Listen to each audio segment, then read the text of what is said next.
How's it going, guys? It's Doc. XRP continues to show huge strength, not only within the past few days, but over the past couple weeks.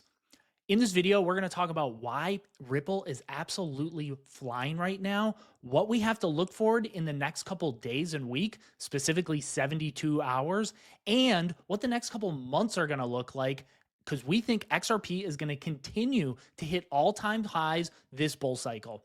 Welcome back to the channel, guys. For those that are new here, my name's Doc. Throughout the day, I'm a resident physician, and at night, I take you guys on my investing journey. Guys, we got so much to talk about. This is actually my second time filming this video because I had some audio issues. For that, if you guys don't mind, give me a like, subscribe to the channel. Let's get started. XRP showing some absolute strength here. You guys look at this descending line here. We kept on hitting, like right here, we kept on hitting the line, getting rejected from it. We spent so much time in here, and then guess what? We finally broke out of this trend line, and more importantly, we turned this former resistance now into support. The really big thing here is we tested that support and we bounced off of it. From a technical standpoint, this is super, super bullish. You guys mix that with an ascending RSI, this really makes Ripple show super, super strength. I would not be surprised going into the next week, the Trump inauguration, for us to get over $3. Yes, I think that where it's in the realm, the next stop is going to be around $3. We got a lot of bullish catalysts to kind of get this there. But first, let's just take a look at Bitcoin, right? Bitcoin, we got this wick down to $89,000. We actually called this in our Discord. We expected this. I'll have a link down below. It's totally free. We expected this wick down to liquidate a ton of leverage traders, and that's exactly what happened. We got some better than expected or cooler inflation numbers, and that's why we're seeing this upwick towards the top part of the channel. We're going to talk more about that inflation data in just a few minutes. Okay, so we're looking at the entire crypto market here. I really want you guys to focus within this 7-day column. Look at this. XRP is one of the few projects that's green. Again, we're looking in this 7-day column. I'm in the top 20, top 30 coins here, right? So this is really, really strong. Yes, Caspa is doing really well on the day, right up there with XRP. So XRP is doing well in bullish trends, but it's also doing well in bearish trends too. And guess what, guys? This chart is sexy. It says it all itself. You can see a clear defined breakout here, right? This is super bullish. In crypto, you often need to find the fastest horse, right? And this right now is. And guess what? This also isn't new. Look at this huge jump that we had when President Trump got elected. This is great. Okay, so there's going to be a crypto ball honoring President Trump as the first crypto president. And here's why this is important. Look who's hosting this. David Sachs. Remember that name. We're going to come back to it. He's hosting this crypto ball 3 days before Donald Trump's inauguration on Monday, January 20th, honoring him as the first crypto guest. Guys, the special guests, rock star lineup. Michael Saylor, Brian Armstrong, Michael Novogratz, and many, many more. I think they were super specific, or super strategic rather, when they did this. Just think about this for a second. Trump takes office Monday, the 20th. It's also MLK Day. Traditional markets are going to be closed. That's going to focus more attention on crypto. This crypto ball hosted, guys, this is important, hosted by David Sachs, is 3 days before inauguration. Well, why is this important? David Sachs is the incoming White House AI and crypto czar. Talk about hitting the ground running. Talk about laying the framework for Monday when Trump's inaugurated, where there's rumors, there's speculations that Trump is going to issue an executive order for a Bitcoin strategic reserve, amongst a host of other things, right? He's going to get rid of a bunch of garbage banking regulations that say banks can't hold crypto on their balance sheet, right? You guys probably remember the bill that Congress and Senate passed, but then Biden vetoed it. So Lot of big things that are happening on Monday, which I think is going to really make a bullish setup for XRP. So why is XRP going to be bullish? Well, it's doing real world things, right? XRP just isn't a concept, right? They're not like there's not like a layer one helping swaps. No, they're being used in the real world. I shared this tweet a couple videos ago, and right, Bank of America, they're doing 100% of their internal transactions using XRP, right? Real world utility, not just like a concept of a plan. No. Things are actually being used here. The other big thing is, like, I'm sure you guys saw this picture a couple days ago. This is Brad Garlinghouse, the CEO of Ripple, with the chief legal officer of Ripple meeting with President-elect Trump, right? So this is bullish, right? They are with the commander-in-chief, the most pro-crypto president. This is what we want to see out of real-world projects in 2025. I'm going to put my tinfoil hat on here for a second. I don't want to be that guy, but I saw some rumors. There were some innuendos in this picture, right? A lot of green candles. Down here, there's a bull.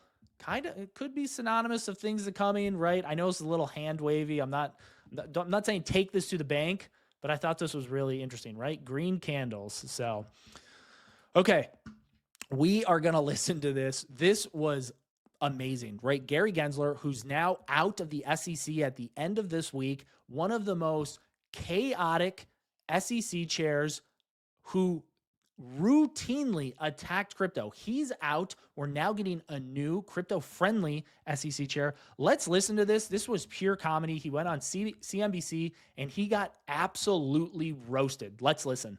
In terms of Bitcoin, we at the SEC have never said it's a security. Well, what do you think? You taught at MIT. I think you know. I think you got to have some kind of feeling. You've read the books, Bitcoin Standard. Yeah. I think that Bitcoin is a highly speculative, volatile asset, but with 7 billion people around the globe, 7 billion people want to trade it, just like we do have gold for 10,000 years. We have Bitcoin. It might be something else in the future as well. Right. These other thousands of projects need to show their use case and show that they actually have fundamentals underlying them, or they won't persist, Joe. Oh my God, you own Bitcoin. That's where the public. That's why the public needs disclosure. That's what it's. You love it. You love it. You don't like those other coins. I've never owned any of these, and I've been consistent for 7 or 8 years on this. Well, now you can, because you won't be at SEC chair anymore. And now you can, because you won't be SEC chair. Look at his face. He looks absolutely pissed. In some ways, I kind of think that he's happy to be done so he doesn't have to deal with all this, right? He clearly has a horrible legacy, especially towards crypto, right? But it's not just crypto. You routinely hear Trump, Elon Musk say just not great things about him. So I thought this was just super comical. He was on CNBC today. I'm sure he regretted it. Guys, I posted this. I never thought I'd become an XRP maxi. Here I am. Like, I don't know, even a couple months ago, I just thought XRP was a token of prior cycles. I never thought it would kind of get to where it's at now. I remember when XRP won its SEC lawsuit and jumped from like 50 cents to like 70 and then retraced. Guys, now we're almost at $3, right? Look how far we've come in just a few short months. I posted this here. This is an XRP community post. I don't think people understand how important it is to be ISO compliant. I'm actually going to make a video about this. Yes, I am a member of this XRP community, but compliance with ISO, guys, this is going to be super crucial for crypto projects. It ensures interoperability with traditional financial systems, right? It enhances cross-border payments. It helps folks in a strict regulatory environment. And then it's obviously going to help institutional adoption.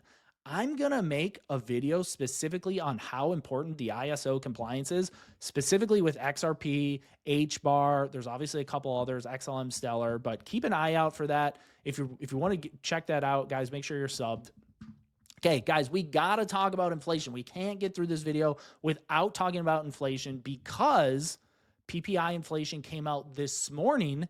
It was cooler than expected, or put differently, inflation, PPI, this is one way they measure inflation, came in at 3.3%, and it was expected to be 3.5%. This is why crypto's rallying, right? And the reason is, if inflation is lower than expected, it's less likely that we will have to increase interest rates, okay? A couple days ago, all you guys heard was, oh my gosh, is inflation coming back? And it's kind of this balance, right? Do we attack inflation with higher interest rates, or do we prioritize the job market? And interest rates have an effect on both, right? It's kind of a teeter-totter.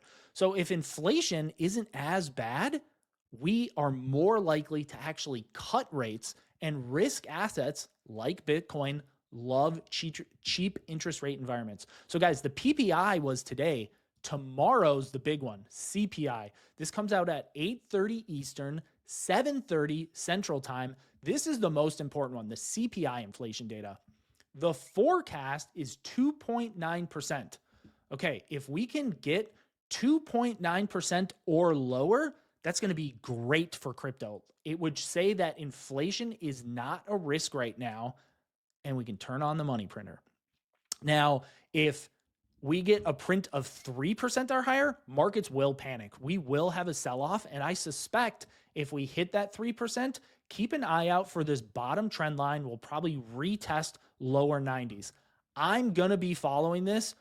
That's why you guys sub to me. I get you guys great information as fast as I can. Let me do the work. Let me scour YouTube, Twitter, and just present it to you in a clean way. Hopefully I'm a little entertaining. Maybe not. I don't know. Keep an eye out for this. This is going to cause volatility tomorrow. Okay, so CPI inflation, we just said the expectation is 2.9%, but obviously there's a ton of banks and other financial analysts who have their own predictions. The good thing here is 9 out of the 10 folks think we're going to be at 2.9% or lower, right? Wells Fargo, Morgan Stanley, Goldman Sachs, a bunch of others, they think we're at 2.9%. Here's what's really interesting. Kalshi's, they're predicting 2.9% for the headline number, and they have a really good track record, right? They've predicted 5 of the last CPI numbers. So this would be good. Hopefully, we're at 2.9%, and we can finally start to get altcoin season. Guys, I'm InvestWithDoc on YouTube. If you guys are getting value out of this, consider liking and subscribing. I'm going to leave you with this video, and this video is so good. I meant to play this on my video yesterday. Guys, this is great. This is Tom Lee going on CNBC 5 years ago, technically 6 years ago, in 2009 when Bitcoin was $5,000. Just listen to CNBC's Becky, her response, and guys, we ended up getting the last laugh here because Bitcoin hit $108,000, right? Over a 20x from 2019. Guys, in the traditional market, you are not seeing 20x's anywhere. This only happens in crypto. I'm going to leave you guys with this video. I'll see you tomorrow. Here's Tom Lee in 2009 telling everybody to buy Bitcoin. Do you actually think it's undervalued by that extent? We think the best approach for most people is just to put 1% or 2%. Are you saying that? I get that if you're somebody who's got a lot of assets. I still think it's crazy. But for a retail investor, somebody who's saving for retirement and putting that aside, that seems crazy to me. Well, it's basically the idea that you can afford to lose 1% if that's 1% of your portfolio. That's crazy. You might as well throw it away on high fees to an investor, to an average. Like this, you're taking a flyer on that. You don't know where it's going to go or what's going to happen. Well, in a way, that's right, Becky. That for the majority of people, it's 1% is like a small risk bet. But Bitcoin makes all of its gains in 10 days in a year. You got to essentially hold it or hodl it, as they say, to really capture the gains.